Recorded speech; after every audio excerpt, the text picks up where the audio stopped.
Vamos, domingo passado, a série no livro de Josué. Os irmãos certamente se lembram disso. Então hoje nós escolhemos esse texto para compartilharmos com a igreja. Filipenses, capítulo 4.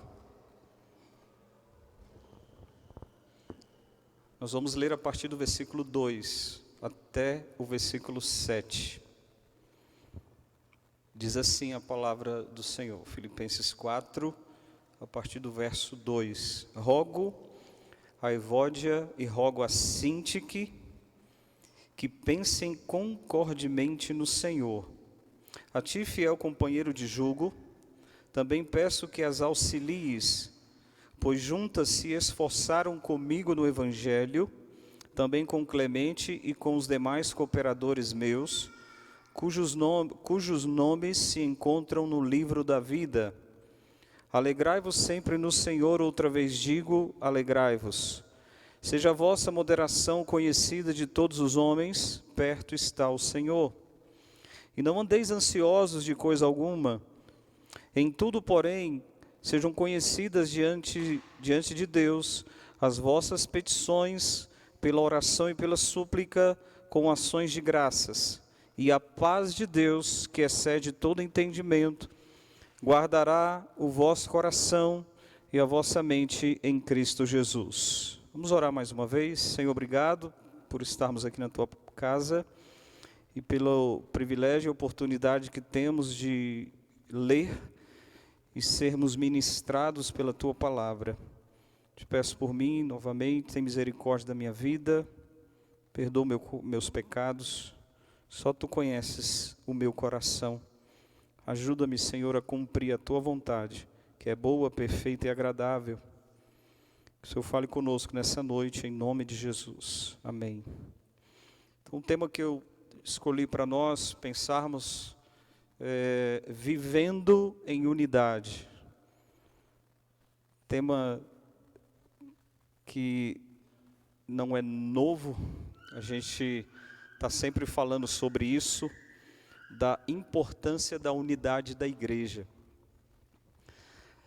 Antes da gente entrar no texto propriamente dito, somente algumas informações preliminares da carta de Paulo aos Filipenses. As cartas de Paulo, elas se dividem em pelo menos dois grupos, são as cartas eclesiásticas e as cartas pastorais. As cartas eclesiásticas são cartas direcionadas a igrejas que se encontravam em algumas cidades ou regiões.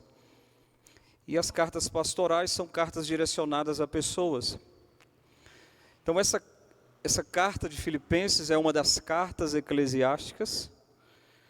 E as características destas cartas de Paulo é sempre algo que nunca vai faltar, é exortação à igreja, aconselhamento, direcionamento, explicação de doutrinas. Então nós conseguimos observar isso nas cartas de Paulo às igrejas. A igreja dos Filipenses, o próprio nome já nos ajuda a compreender, ela foi fundada na cidade chamada Filipos. E a fundação dessa igreja encontra-se lá em Atos, capítulo 16, que você depois pode ler com mais calma, que é um texto muito conhecido. E alguns fatos aconteceram ali em Atos, capítulo 16, que diríamos como início, pontapé inicial da igreja naquela cidade. Nós tivemos ali a conversão de Lídia, e Lídia hospeda Paulo e Silas em sua casa, quando eles chegam na cidade de Filipos. É impressionante como Deus vai direcionando, como Deus vai ministrando e apontando caminhos para a implantação da igreja. Nós tivemos também ali a libertação de uma jovem que era possuída por um espírito de adivinhação, um demônio. E Deus usa a vida de Paulo para ministrar na vida daquela jovem. Depois eles foram presos, Paulo e Silas foram açoitados, presos, e nós temos aquele momento ali sobrenatural de Deus na prisão, quando Paulo e Silas cantavam, e houve um terremoto e as cadeias se abrem. E logo após isso, temos também a conversão do carcereiro e toda a sua família. Deus usa a vida de Paulo, a vida de Silas, então, para ministrar na vida do carcereiro e de toda a sua casa. E eles são batizados. Então, são esses episódios que acontecem logo no início dessa igreja que está ali na cidade de Filipos. Essa igreja foi a primeira igreja implantada por Paulo em solo europeu. Ela é considerada como uma carta da alegria de Paulo. A gente vai observar inúmeras vezes essa palavra sendo citada na carta. E é interessante, porque Paulo escreve essa carta aos filipenses dentro de uma prisão. Ele estava preso. Você pode observar isso no capítulo 1, lá do versículo 12 ao versículo 30. E como eu citei a respeito da palavra alegria, ela aparece pelo menos 16 vezes na carta aos filipenses. Uma outra palavra que aparece é uma carta totalmente cristocêntrica. Paulo menciona o nome de Cristo pelo menos 37 vezes nessa carta aos filipenses. Somente no capítulo 1, e eu lendo e contando, somente no capítulo 1, 18 vezes Paulo menciona o nome de Cristo. Louvado seja Deus. Então, dentre os objetivos de Paulo, essa carta, nós encontramos encorajamento e exortação quanto à perseverança na vida cristã e unidade da igreja, que é o que nós queremos destrinchar um pouco mais a respeito da unidade da igreja. Então, eu quero compartilhar conosco nessa noite, no nosso texto, pelo menos 3 exortações de Paulo. Pensemos como uma convocação de Paulo, um chamado de Paulo à igreja, a unidade, a oração, a alegria. Então nós vamos pensar um pouquinho aqui no nosso texto a respeito disso. Então, em primeiro lugar, o chamado de Paulo é um chamado para a unidade e mutualidade. Versículos 2 e 3 que nós acabamos de ler. Então, um chamado para a unidade e para a mutualidade. Estava tendo um problema ali naquela igreja, entre 2 mulheres, do nome Evódia e Sintique. Nomes bonitos aí para quem for escolher para os filhas, né? E ele diz aqui a elas no versículo 2, pensem concordemente no Senhor. Quem tem a versão da NVI diz que vivam em harmonia. Que vivam em harmonia. E é interessante que o verbo que nós encontramos aí, que Paulo utiliza, que nós temos no texto, é que ele roga. É como se ele suplicasse com humildade, insistisse com perseverança. Versículo 2, rogo a Evódia e rogo a Sintique. Então é pedindo com insistência a respeito dessa situação. Não há outro texto que se menciona sobre essas 2 mulheres, Evódia e Sintique, somente aqui nessa carta aos Filipenses. Mas elas tinham um papel de importância na igreja. Paulo, ainda falando sobre elas no versículo 3, Paulo diz que elas, pois juntas se esforçaram comigo no evangelho. Está aí no versículo 3. Então nós não temos como bater aqui o martelo, estava acontecendo isso. O que podemos afirmar é que estava tendo um conflito. Houve alguma coisa entre elas. E Paulo as convoca à unidade. Não é para que elas concordem uma com a outra, mas para que elas estivessem unidas no propósito do reino. E a gente vai observar no texto, o principal propósito no reino, nessa unidade, pregar o evangelho, para que olhassem para Cristo Jesus, para que abrissem mão dos seus próprios entendimentos e pudessem juntas, unidas, olharem para Cristo. E Paulo diz, elas se esforçaram comigo no Evangelho. Isso não deixa de ser um grande desafio. Vamos virar uma página para trás, aí no capítulo 2 de Filipenses. Paulo diz assim no versículo 2 e 3, Filipenses capítulo 2, versículo 2 e 3. Completai a minha alegria, de modo que penseis a mesma coisa. Penseis a mesma coisa. É a convocação de Paulo a essa igreja. Tenhais o mesmo amor. E veja o que diz o restante. Sejam o quê? Unidos de alma. Tendo o mesmo sentimento. Nada façais por partidarismo ou vanglória. Versículo 3, né?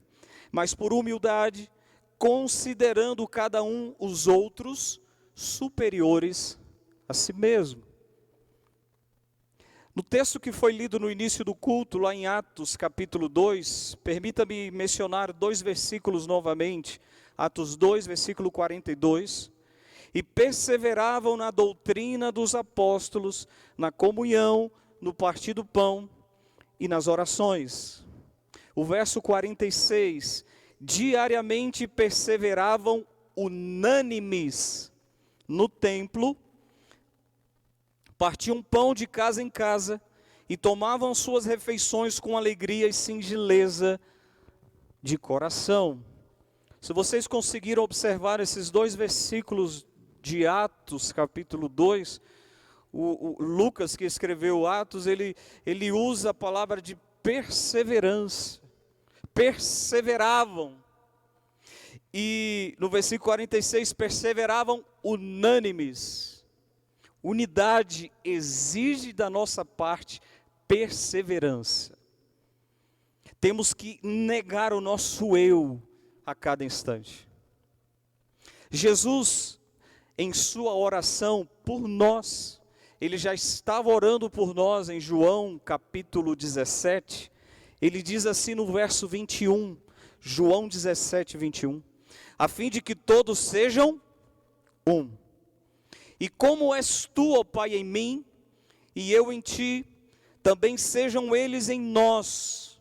E tem um propósito, irmãos, nessa unidade. Jesus, ele diz, para que o mundo creia que tu me enviaste. Eu quero que vocês sejam unidos. Eu convoco vocês para que sejam um, como eu sou um com o Pai. Sabe por que disso? Para que o mundo lá fora, as pessoas que ainda não me conhecem, possam reconhecer que só o Senhor é Deus. Para que o mundo creia que tu me enviaste, que o Pai o enviou aqui nessa terra. Ainda no verso 23 de João 17, Jesus continua orando, eu neles, tu em mim, a fim de que sejam aperfeiçoados na unidade. Para que o mundo conheça, observe aí novamente o propósito, para que o mundo conheça que tu me enviaste e os amaste, como também amaste a mim. Muito interessante essa palavra de Jesus, aperfeiçoados na unidade. Nós precisamos, irmãos, sermos um. Eu e você sendo resposta, porque fazemos parte do corpo da oração de Cristo Jesus. É uma ordem. Como eu disse, nós precisamos negar o nosso próprio eu. Nós decidimos fazer parte dessa igreja local, Igreja Cristã Evangélica Betel. Precisamos ser um entre nós, precisamos ser um com o nosso pastor, precisamos estar unânimes no propósito que Deus deixou à igreja, que é pregar o Evangelho. Igreja, irmãos, isso é importante, a gente sempre repetir isso. Igreja não é um clube, igreja não é formada de partidos políticos, partidos de oposição. A igreja é o corpo de Cristo Jesus. Nós precisamos caminhar juntos. É É fato que nos relacionamentos, volta e meia, haverá momentos de tensão. E essas duas mulheres que Paulo está rogando a elas, eram mulheres que estavam juntamente com ele no propósito de pregar o evangelho, mas teve um momento que elas não se entenderam. Houve um momento da tensão. E Paulo as convoca, assim como somos convocados a olharmos para Cristo, abrirmos mão dos nossos próprios direitos, considerar o nosso irmão superior a nós mesmos, perdoar. O exercício do perdão, ele precisa ser um ato contínuo na nossa caminhada cristã. A Bíblia fala que nós somos cooperadores de Deus. Isso está lá em 1 Coríntios, capítulo 3, versículo 9. E qual o propósito, irmãos, de estarmos aqui? O propósito central é Cristo, Jesus, que morreu naquela cruz pelos nossos pecados. Agora essa unidade, nós precisamos nos submeter a Ele. Somente nele é possível vivermos em unidade. Observe aí um detalhe ainda no versículo 2, quando Paulo está rogando a Evódia, rogando a Sintique, que pensem concordemente no Senhor. No Senhor. Só é possível nele, submisso a Ele, negar o nosso próprio eu. Esse é o propósito central da igreja, pregar o evangelho, evidenciar Cristo em nossas vidas. E para isso algo fundamental é que sejamos unidos. Lembram da oração de Cristo Jesus? Então, como parte do corpo de Cristo, nós devemos, irmãos, viver essa verdade bíblica. E juntamente com a unidade, porque caminham juntas, a mutualidade. No versículo 3, observe que Paulo, ele segue falando aqui no versículo 3, a ti, fiel companheiro de julgo, também peço que as auxilie. Elas estão precisando de ajuda. Eu preciso que você ajude essas duas mulheres. Nós não temos a identidade desse companheiro de julgo revelada. Nós não sabemos quem era. Mas certamente era uma pessoa de confiança de Paulo. Uma pessoa madura na fé. Uma pessoa que estava apta para ajudar aquelas duas mulheres. E Paulo, por favor, vai lá. Você precisa auxiliá-las. Você precisa ajudá-las. Porque essas duas mulheres, elas fazem parte do corpo, são minhas cooperadoras, Paulo cita isso no versículo 3, se esforçaram comigo no Evangelho, e ele cita o nome de um outro companheiro e cooperador, Clemente, aí no versículo 3, e o texto é muito claro na questão de fazerem parte do corpo de Cristo, porque Paulo cita logo no final do texto, aí do versículo 3, cujos nomes se encontram no livro da vida. Louvado seja o nome do Senhor. Pessoas salvas, cooperadores, crentes no Senhor. E Paulo está aqui convocando dos seus cooperadores, esse companheiro de julgo que nós não sabemos quem era, vai lá. Preciso que você ajude, auxilie para que haja uma reconciliação, para que elas pensem em unidade. A expressão que Paulo mais utiliza em suas cartas, Jesus também se utilizou para exemplificar a questão da mutualidade bíblica, é a expressão uns aos outros. Eu estava lendo um artigo, mas eu preferi, não tem como aqui bater o martelo, mas alguém lá disse que essa expressão, ela aparece pelo menos 365 vezes na Bíblia, então, para cada dia do ano, mas não tem como a gente, aí tem que fazer um estudo minucioso, mas está repleto de convocações como essa, para exercermos a mutualidade. Eu quero citar alguns exemplos Se você quiser anotar o texto, depois você lê em casa. Alguns exemplos de Paulo sobre a mutualidade. Suportai-vos uns aos outros. Efésios 4, versículo 2. Suportai-vos uns aos outros. Perdoai uns aos outros. Efésios 4, 32. Sujeitai-vos uns aos outros. Efésios 5, 21. Nós lemos aí no capítulo 2 de Filipenses, considerar superiores, né? Versículo 3. Considerando cada um os outros superiores a si mesmo. Filipenses 2, 3. Admoestais uns aos outros. Colossenses 3, 16. Considerai uns aos outros. Hebreus 10, 24. Orai uns pelos outros. Louvado seja Deus, irmãos. Romanos 12, versículo 10. E o último exemplo, são tantos. Levai as cargas uns dos outros. Gálatas 6, versículo 2. Irmãos, não existe vida cristã isolada, afastado do corpo.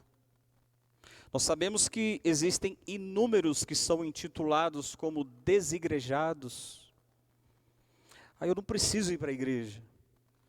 Eu leio a Bíblia em casa, eu oro, faço as minhas orações, mas o congregar, a mutualidade, ela é uma ordem expressa na palavra de Deus. Hebreus 10, 25 diz: e não deixando de congregar, como é costume de alguns. Nós somos parte do corpo de Cristo. Se você se afastar, você morre. Eu gosto muito de uma ilustração a respeito da fogueira. A fogueira como sendo o corpo, a igreja. Ela é formada por inúmeras brasas. Você pega uma brasa daquela fogueira e tira, coloca afastada da fogueira, o que vai acontecer com aquela brasa? Lentamente ela vai se apagar, porque ela foi afastada, está distante da fogueira. Importante, irmãos, estarmos juntos, unidos, abrindo mão do nosso próprio eu e exercendo a mutualidade. Conversas sobre o reino.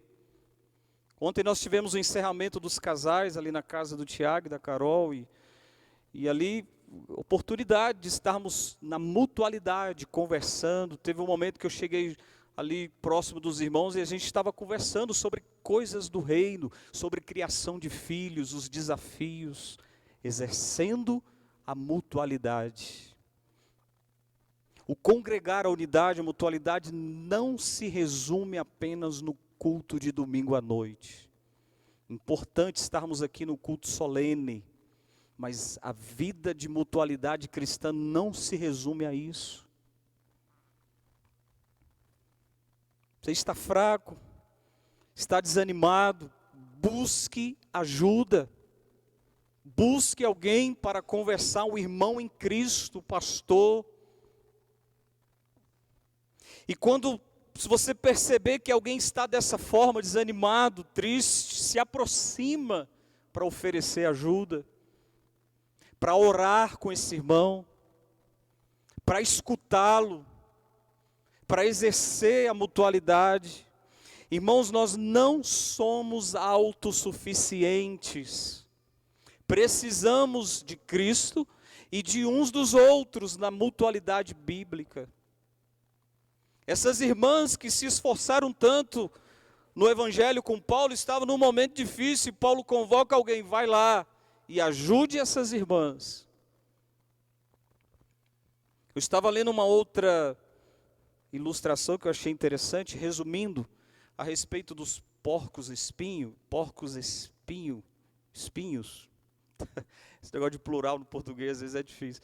Mas diz que no momento do inverno rigoroso, para não morrerem de frio, eles precisavam se aproximar uns dos outros. E quando eles se aproximavam, eles estavam se espetando com os espinhos, então machucando uns aos outros, então eles se afastavam.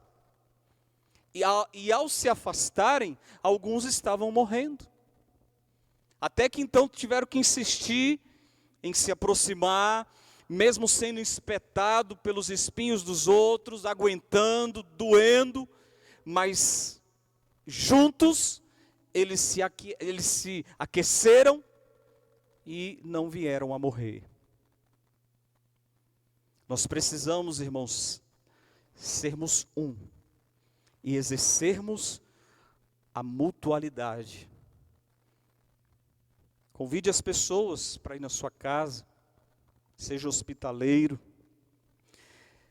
Ore a Deus, Senhor, em que área eu posso ser útil no corpo de Cristo para auxiliar os meus irmãos? Não seja apenas alguém que venha domingo à noite para assistir um culto. Venha prestar culto a Deus.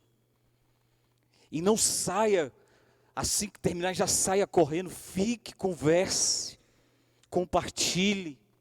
Nesse breve momento, eu estou aqui resumindo no culto de domingo à noite, mas é possível exercermos essa mutualidade aqui nesse momento. Que o Senhor possa ministrar isso em nossas vidas. É um chamado de Deus para nós, a unidade que tanto temos ouvido aqui na nossa igreja. Um chamado para a mutualidade. Para que nós possamos de fato ser um. Como é importante, irmãos, quando você não está bem e você pede ajuda, a pessoa ora por você, algo diferente acontece, porque é o Espírito de Deus agindo ali no coração, em nossas vidas. Não se afaste, não se isole. Amém? Em segundo lugar, então nós falamos de um chamado para a unidade e a mutualidade. Em segundo lugar, nós fomos chamados, uma convocação para nós, um chamado à alegria e à moderação. Versículos 4 e 5. O chamado à alegria e à moderação. Então nós acabamos de ver, de observar, estava acontecendo um problema na igreja, de relacionamento. E quando acontece esse tipo de situação, irmãos, o clima não fica legal, fica ruim, fica desconfortável, parece que as coisas ficam embaçadas, clima pesado. E diante de tudo isso, Paulo surpreende-nos aqui no versículo 4, que ele diz: alegrai-vos sempre no Senhor. Outra vez digo, alegrai-vos, uma convocação aos seus cooperadores, uma convocação à igreja. Paulo nos conclama algo ainda mais sublime, que desafio, irmãos. Há uma outra tradução, se eu não me engano, na Revista e Corrigida, que diz: regozijai-vos no Senhor. Esse regozijai-vos é uma alegria ao extremo no Senhor. E eu quero repetir a vocês, Paulo, né? Outra vez eu digo, regozijai-vos, alegrai-vos. Então problemas nos relacionamentos, na mutualidade, tendem a tirar a alegria e fazer com que a tristeza reine. Como eu disse, o ambiente fica amargo, fica pesado, pesaroso, sem graça. Mas dentro da unanimidade, sendo unânimes, praticando a mutualidade, isso nos ajudará a vivermos a plenitude de alegria. Olhem para Cristo, porque, como Paulo mesmo deixou claro aqui, alegrai-vos sempre no Senhor. Olharmos para Cristo, nele é possível, independente da situação, nos alegrarmos. A alegria do Senhor é a nossa força, disse Neemias. Olharmos para Cristo. Então, nele é possível, irmãos, passarmos por cima dos problemas, das dificuldades e nos alegrarmos. Ele nos ajuda a nos alegrarmos. Não permita que Satanás roube a sua alegria. Não permita que ele roube a alegria de estar na igreja. Lembram do salmista no Salmo 122, versículo 1? Alegrei-me quando me disseram, vamos à casa do Senhor. Louvado seja o nome do Senhor, irmãos. Quando chega no domingo assim, você já acorda alegre, disposto, feliz. Hoje tem culto de manhã, tem EBD. Hoje é o dia do Senhor. Que maravilha, que privilégio. Eu me alegro nisso. Não troque isso por nada.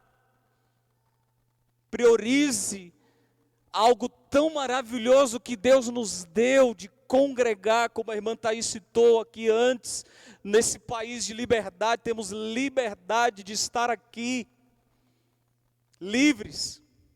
Quantos dos nossos irmãos em lugares em que a perseguição é ferrenha, que eles não têm essa liberdade, irmãos, não podem congregar livremente, mas nós temos. E mesmo assim muitos de nós escolhemos estar em outro lugar do que estar aqui, congregando com os irmãos no domingo. Em meio às lutas, em meio às dificuldades, alguém talvez diga, não, esse negócio de igreja é muito difícil, é muito complicado. Porque a igreja é formada por pessoas como eu, como você, pecadores, mas que foram redimidos, lavados pelo sangue do Cordeiro. É possível nos alegrar uns com os outros. Eu queria ler um texto, se você quiser abrir, texto muito conhecido lá em Abacuque, capítulo 3. O profeta Abacuque diz assim, versículo 17 a 19. Ainda que a figueira não floresça, nem haja fruto na vide, o produto da oliveira minta, os campos não produzam mantimento, as ovelhas sejam arrebatadas do aprisco, e nos currais não haja gado, todavia eu me alegro, olha só o caos, todavia eu me alegro no Senhor, exulto no Deus da minha salvação. O Senhor Deus é a minha fortaleza, e faz os meus pés como os da corça, e me faz andar altaneiramente. Esse finalzinho na NVI, no verso 19, diz, e faz-me andar nos lugares altos. É Deus quem nos faz andar sobre os problemas, sobre as dificuldades, olhando firmemente para o autor e consumador da nossa fé, Cristo Jesus. É difícil, irmãos, não é fácil. Eu mesmo, é uma luta, quando não estou bem, quando as coisas não estão, sabe, o meu semblante me denuncia. É difícil. Fico calado, fico sisudo. As pessoas percebem. É uma luta contra o eu, contra o próprio coração pecaminoso. Mas nele é possível. Filipenses, como eu citei, irmãos, é a carta da alegria de Paulo. E Paulo está preso numa prisão. Mas, como ele mesmo diz, já não vivo eu, mas Cristo vive em mim. É possível vivermos essa alegria que é citada e ministrada na palavra de Deus. Que o Senhor ministre isso no teu coração. E juntamente com a alegria, Paulo nos convoca a moderação. No versículo 5, Paulo vai falando, olha, seja a vossa moderação conhecida de todos os homens. Essa palavra moderação aí no grego é amabilidade. Na NVI, se eu não me engano, fala de ser amáveis. gentileza. As duas irmãs estavam tendo problema, houve uma discordância entre elas, mas Paulo, como que convocando-as, passem por cima desse problema, superem as ofensas, sejam pacientes, exerçam a paciência e sejam amáveis. E perceba a urgência de Paulo para que se resolva isso. Esses tipos de problemas, de situações, a gente não pode ficar empurrando com a barriga. Tem que ir lá e resolver. Paulo, ele mostra a urgência disso aí no versículo 5, porque ele diz aí no final: perto está o Senhor, falando sobre a vinda de Cristo. Vamos pregar o Evangelho. Quando as pessoas olharem para você, é como se Paulo estivesse dizendo isso, que vejam Cristo, que a vossa moderação seja conhecida de todos os homens. Que a moderação, que o relacionamento de vocês, a gentileza, essa amabilidade, essa unidade, essa cumplicidade, possa refletir a glória de Cristo, que as pessoas vejam a glória de Cristo. Deus é tão maravilhoso. Quantas experiências que você talvez também já tenha vivido, de alguém chegar e olha, eu vejo algo diferente em você. Então, o povo não entende, mas a gente sabe que é o Espírito Santo em nós. Parece que tem uma energia, né? O pessoal não fala assim? Parece que tem uma energia, uma luz. Uma luz. Jesus nos convoca a ser luz do mundo e sal da terra, que a nossa moderação seja conhecida de todos os homens, que as pessoas glorifiquem a Deus ao verem as nossas obras. Como é difícil, né, irmãos? Ter paciência, ser amável, exercer o domínio próprio, sermos gentis, não brigar, não ser briguento, não discutir na carne, mas sermos amáveis uns com os outros. Lembra que Jesus nos convoca para que amemos-nos uns aos outros. E lá fora, né? Para que a vossa moderação seja conhecida de todos os homens. Lá fora, irmãos, no trabalho, no trânsito. Hoje eu errei. Porque eu mudei de faixa, eu tinha que ter dado seta e eu não dei seta. E vinha um motoqueiro, eu não vi o motoqueiro. E ele passou já praguejando e falando um monte de coisa. Aí a carne, né? Deu vontade de já perseguir ele. Mas aí, Deus, tem misericórdia. Preciso refletir a glória do Senhor no trânsito, no trabalho, no lazer. Honrar o nome de Cristo. Viver bem com aqueles que mesmo discordam da gente. Só que quando as pessoas discordam da gente, a gente prefere se afastar delas. A gente quer distância. Até mesmo dentro da igreja. E fulano, a gente quer distância. E somos convocados a amar. Que a vossa moderação seja conhecida. Que possamos negar o nosso eu. Como é difícil, irmãos, podemos aceitar calmamente quando as coisas não saíram como nós gostaríamos. Não saíram do nosso jeito, mas mesmo assim a gente, amém, louvado seja Deus, e eu me alegro no Senhor. Perto está o Senhor. Cristo está voltando, irmãos, para buscar a sua igreja, e nós precisamos estar preparados para isso. Um chamado para a alegria e para a moderação. Então nós vimos um chamado para unidade, mutualidade, chamado para alegria e moderação, e em terceiro e último lugar, um chamado para confiarmos no Senhor. Versículo 6, para confiarmos no Senhor. Paulo nos exorta, aí no versículo 6, a orarmos por qualquer que seja a circunstância, apresentarmos os nossos pedidos a Ele e não estarmos preocupados. Não há nada que Deus não possa resolver. Precisamos confiar em Deus, e a maneira pela qual evidenciamos essa confiança em Deus é por meio das orações. É quando nós entregamos tudo para Deus.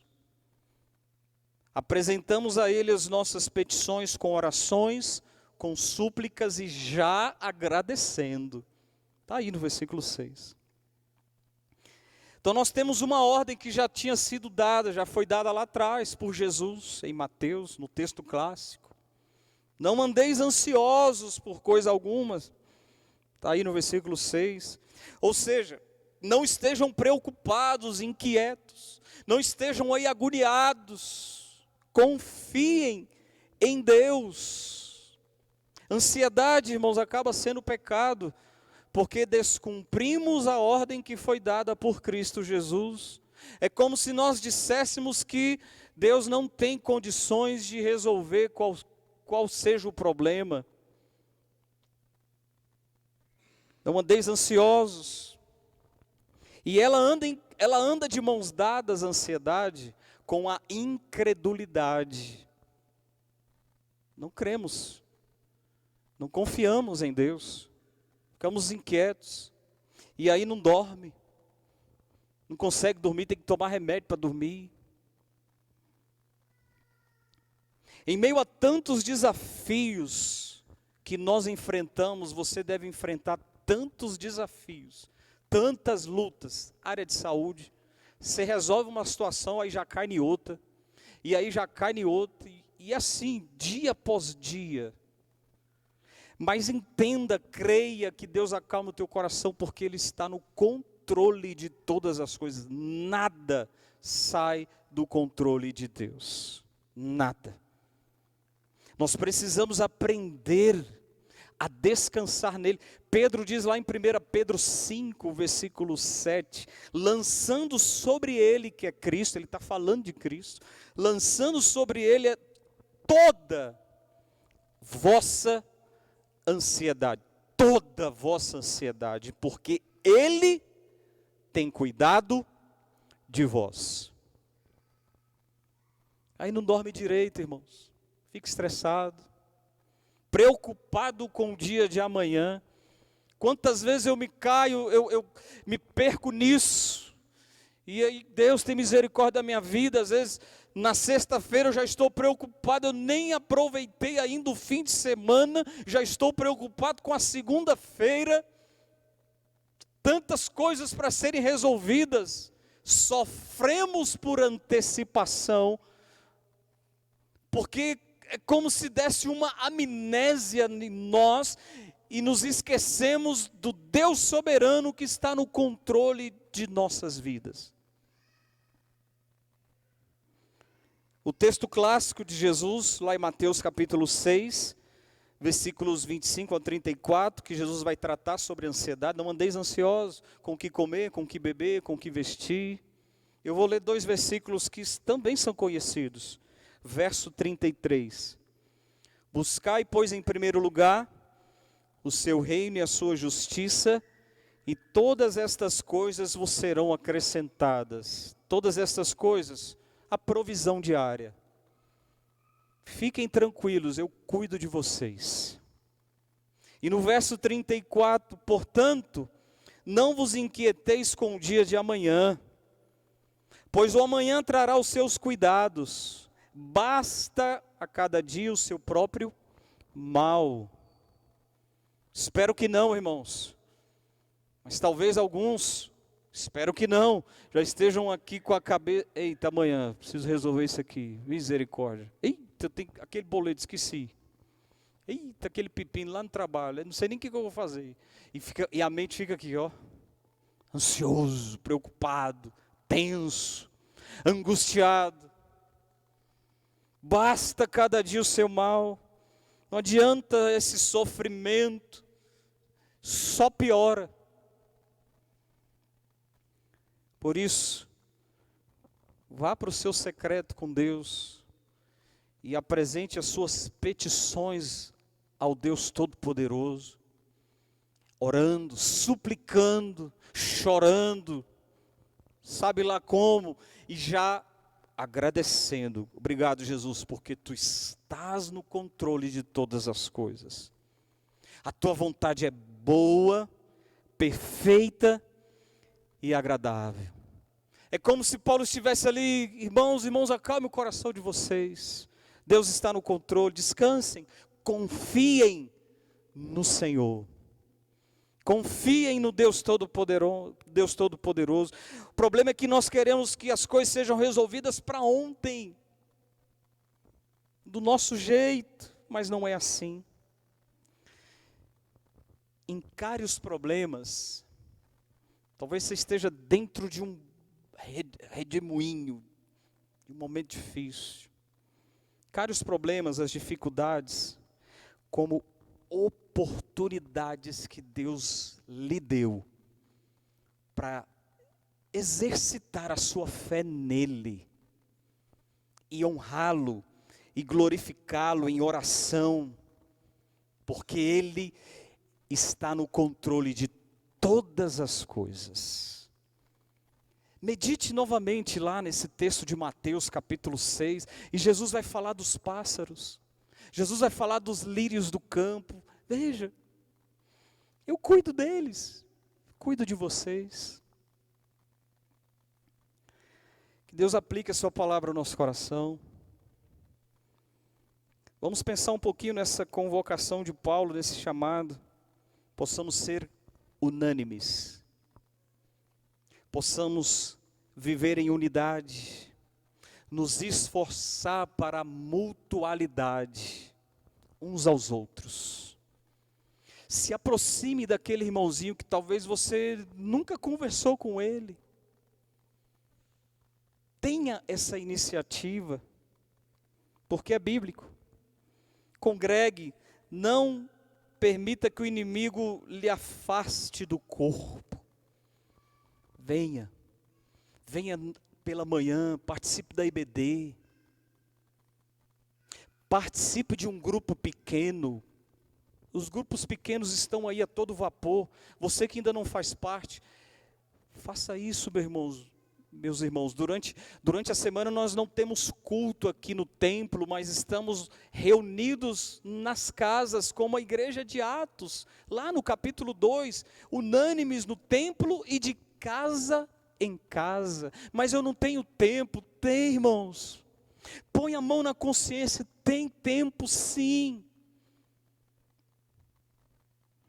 Em Cristo é possível nós vivermos uma alegria radiante, uma moderação contagiante.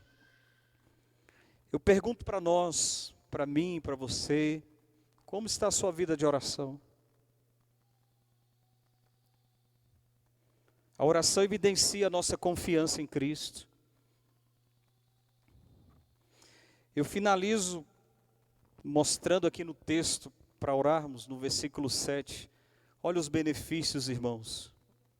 E a paz de Deus, que excede todo entendimento, guardará o vosso coração e a vossa mente em Cristo Jesus. Paz. Jesus, em João 14, 27, ele diz assim: deixo-vos a paz. A minha paz vos dou, não vou-la dou como dá o mundo. Não se turbe o vosso coração, nem se atemorize, credes em Deus. A paz de Deus, ela que é ministrada por Cristo, guarda a nossa mente das influências externas que nos corrompem e que tenta nos afastar das verdades bíblicas. Que bênção, irmãos. Guarda o nosso coração. Lembra do que diz o texto, que o coração é enganoso? Desesperadamente corrupto. Aí o próprio Deus vem e pela sua paz, nós cumprindo aquilo que Ele nos manda fazer, cuidando uns dos outros, exercendo a mutualidade, orando uns pelos outros, se alegrando em meio a tantas dificuldades.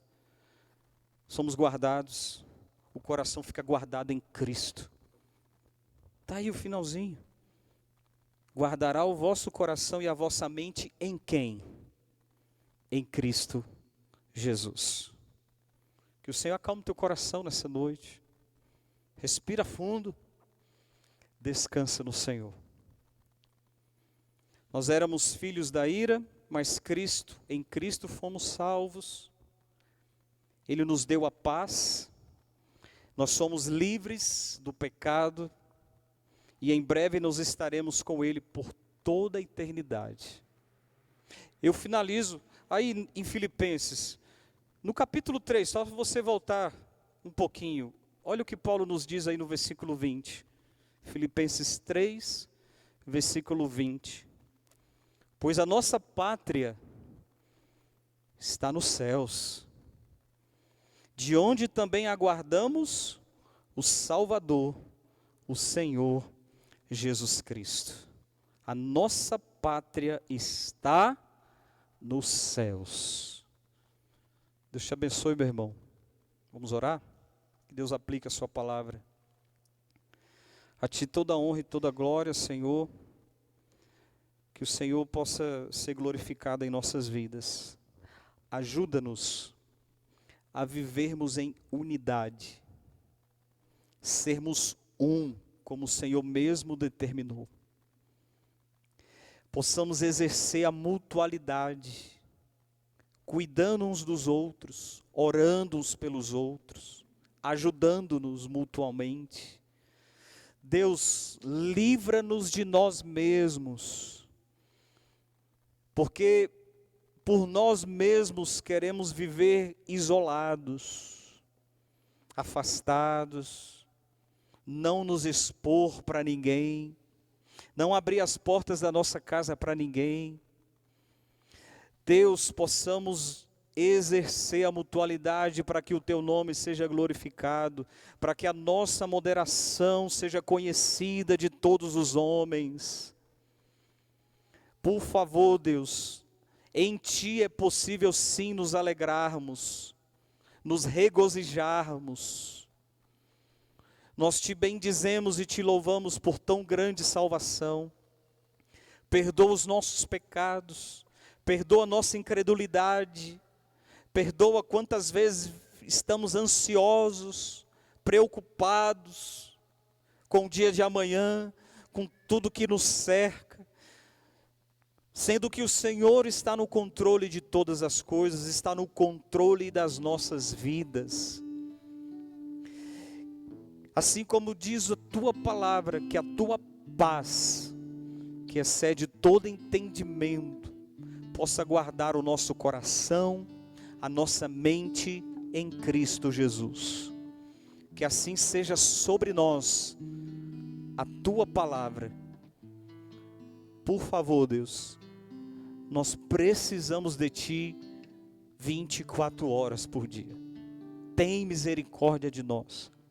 Entregamos a Ti nossas lutas, nossas dores, nossos sofrimentos, e Te bendizemos porque Tu és fiel. A Ti seja toda a honra e toda a glória. Nós oramos, Te agradecemos por mais esse privilégio, por mais essa oportunidade de estarmos aqui reunidos para cultuarmos o Teu santo e glorioso nome. Que tenhamos uma semana na Tua presença, que a Tua palavra não volte vazia e possamos seguir meditando nas verdades bíblicas. Assim oramos agradecidos em nome de Jesus Cristo. Amém e amém. Eu convoco os irmãos.